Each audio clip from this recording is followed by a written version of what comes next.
In the year 1212 since the birth of Christ, Friedrich, the only son of Heinrich Stauffer, to his father's glorious throne arose. By Providence chosen, though only 16 years old, clever and strong, he was a king most bold. Challenges were plentiful, but his judgments full of wisdom. Soon many a vassal, duke, or lord swore fealty to his kingdom. Monarch Roger, a patron to the erudite and all the wise men, every scholar, no matter the faith, was welcomed to his realm. His deeds were glorious, his subjects loved him more and more, his dominion prospered like never before. Soon the rumors were spread from the east to the west about Roger, the ruler of Christians, by God himself blessed. This praise reached Pope Gregory, but he froze, irked by hearing of another man as one God chose. Gregory's envy would lead to consequences most dire. No living soul could save Friedrich from his ire. With excommunication being his only other fate, Roger rode to Palestine on a crusade to save his state. Even with his most trusted knights, a dangerous proposition. Journey long, perilous and exhausting, a truly risky mission. Many a good man dead due to illness or fatigue. That was the true terror of the Pope's intrigue. One day a desert storm came, raged and refused to wane, threatening to end both their lives and the campaign.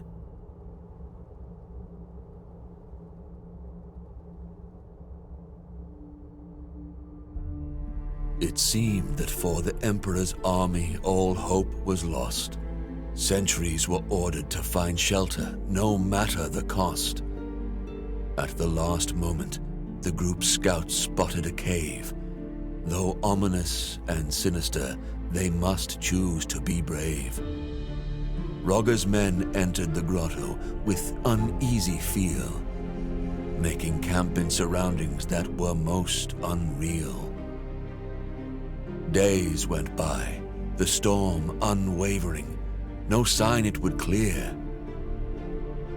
Friedrich and his chosen explored their shelter without fear.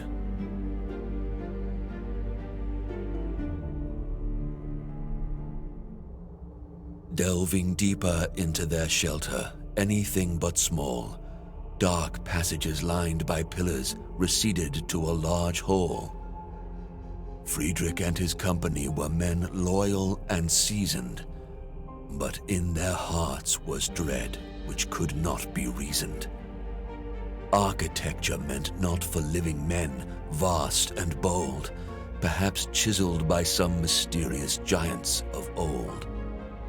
Distracted from his reverie by a glimmer of light, Roger saw a part of metal buried in the sand upright. A machine, a gate, centuries old, with it he must return. What trove of lost knowledge from it could he learn?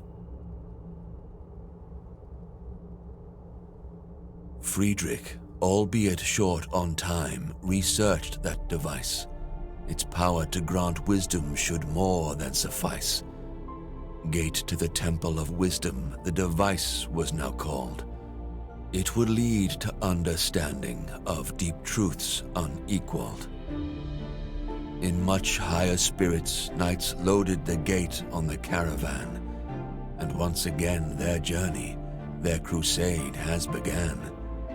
The dread lifted, resolve firmer than ever before, no longer fearful of what for them lay in store. No more was the journey punishment meant by the Pope. Now their quest was meaningful, their hearts full of hope. In the end, Roger gained control of Jerusalem without blood spilt, opened the Holy Land to pilgrims again, defensive walls rebuilt. City's crown rested on emperor's noble head. With wise Sultan Al-Kamil he shared his bread. People sang only praise for their emperor once again. With glory and magnificence he continued his reign. Through the gate to the Temple of Wisdom, Friedrich often went.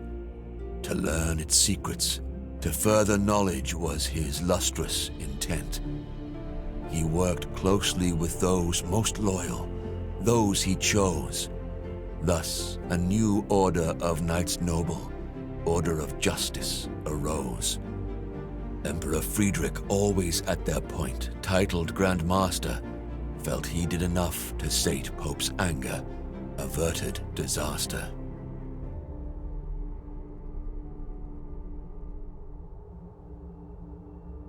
But to Gregory's ears were whispered rumors terrible, stories about a deal with the devil and lies unbearable, about how Rogger's order was built to conceal a devil's gift, and since the Pope believed it, it caused an irreparable rift.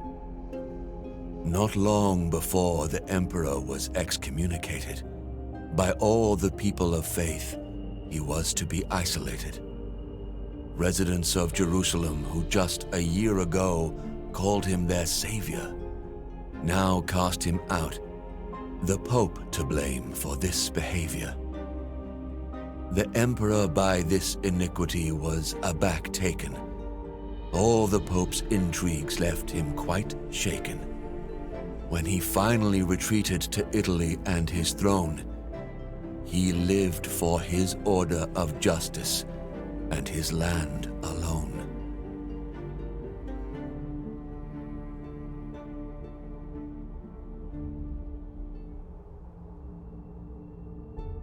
Rogger guarded the secrets of the order, for his enemies would not cease, wanted the gate more than secure, no longer believing in peace. A plan born both from his genial mind and godly inspiration, to build a fortress for the order, to be held in awe by the whole nation. To the castle's construction, he devoted his life. 8 massive walls to survive any strife, 8 watchtowers with windows peering over the countryside, eternally guarded by 8 men most loyal and eagle-eyed. 8 sides to the courtyard for the men to meet and rest. In the middle of it all, an 8-sided podium protected best. On this podium, the gate to the Temple of Wisdom was erected. By all the knights, not to be worshipped, but to be respected.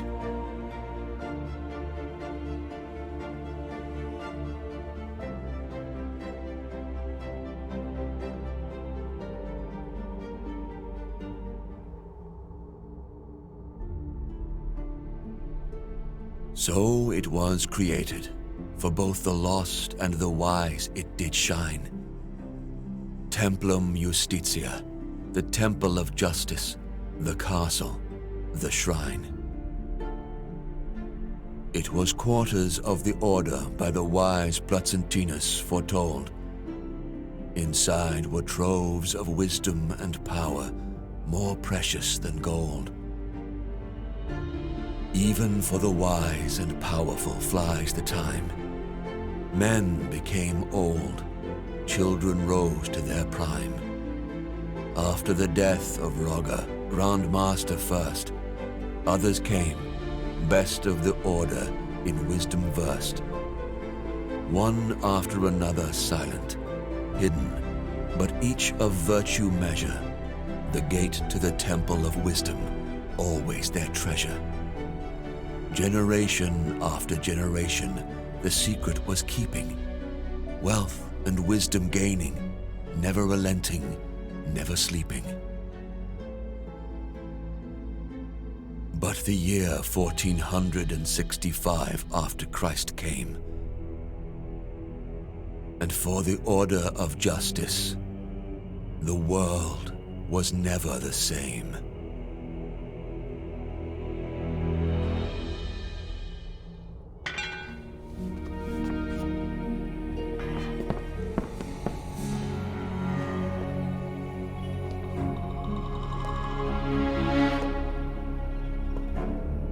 There he is! Look up! In the window, across the room!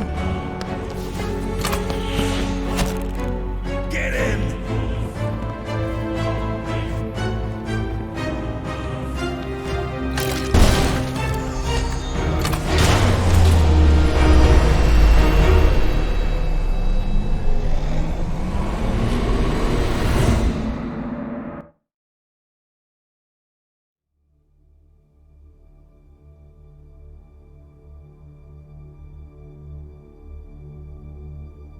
Thank you.